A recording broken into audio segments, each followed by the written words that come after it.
GST की दादागिरी businessman वालों के लिए क्या है, इस वीडियो के अंत तक आप जान जाएंगे। देखिए, जब कोई व्यापारी सामान खरीद के लेके आता है तो उसके बिल में ऑलरेडी जीएसटी जुड़ा हुआ रहता है, जिसमें वो ऑलरेडी जीएसटी पटा के आ रहा होता है। उसके बाद उसी सामान को जब वो बेचेगा तो उसमें फिर बिल में जीएसटी लगाएगा और उस जीएसटी को गवर्नमेंट को पे करके आएगा। तो यहां पे क्या हो रहा है, गवर्नमेंट को भी एक बार जीएसटी पे किया व्यापारी ने और सामान खरीदते वक्त भी जीएसटी पे किया, 2 बार जीएसटी पेमेंट करना पड़ रहा है। तो यहां पे गड़बड़, डबल टैक्सेशन हो रहा था। तो इसीलिए गवर्नमेंट ने ये जीएसटी में एक नियम बनाया कि जो आप व्यापारी को जो जीएसटी पे करके आ रहे हो उसका छूट जब गवर्नमेंट को पे करो तब ले लेना। इस तरीके से यहां पे नियम आया, इसको इनपुट टैक्स क्रेडिट का नाम दिया गया। तो ये तो बहुत अच्छी बात है। इसमें दादागिरी कहां से हुई जीएसटी की?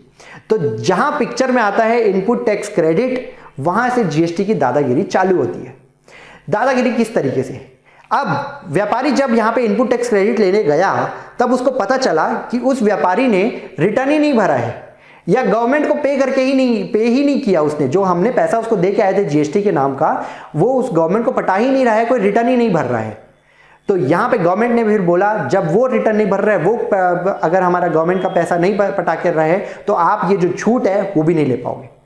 व्यापारी परेशान, इसमें मैं क्या करूं? सामने वाला रिटर्न नहीं भर रहा है, मैंने तो उसको प्रॉपर पैसा दे के आया हूं, उससे बिल भी है मेरे पास, उसके बाद भी मेरे को क्रेडिट क्यों नहीं लेने दिया जा रहा है? तो जीएसटी ने यहां पे एक लॉलीपॉप पकड़ाया कि ठीक है, अगर ऐसा कोई कंडीशन आ रहा है कि आपके पास प्रॉपर बिल है, सब कुछ है, तो आप 10% क्रेडिट ले लेना। अगर सामने वाले रिटर्न नहीं भरा है फिर भी आप एक्स्ट्रा, आप मेरे जीएसटी डिपार्टमेंट ये मानती है कि 10% व्यापारी ऐसे होंगे जो लोग ऐसा करते होंगे, बाकी लोग प्रॉपर एकदम टाइम पे रिटर्न भी भर रहे हैं, प्रॉपर टाइम पे पेमेंट भी कर रहे हैं। तो 10% एक्स्ट्रा आप क्रेडिट ले लेना, बाकी आपको लेने नहीं मिलेगा। मतलब यहां पे जो मैं पेमेंट करने जाऊंगा तो मेरे को 10% एक्स्ट्रा ऐसे व्यापारी को बस पैसा लेने मिलेगा, बाकी उसका जितना भी अमाउंट है वो पूरा मेरे को मेरे जेब से भरना पड़ेगा। तो ये यहां पे चालू होती है जीएसटी की दादागिरी इनपुट टैक्स क्रेडिट को लेकर। धन्यवाद।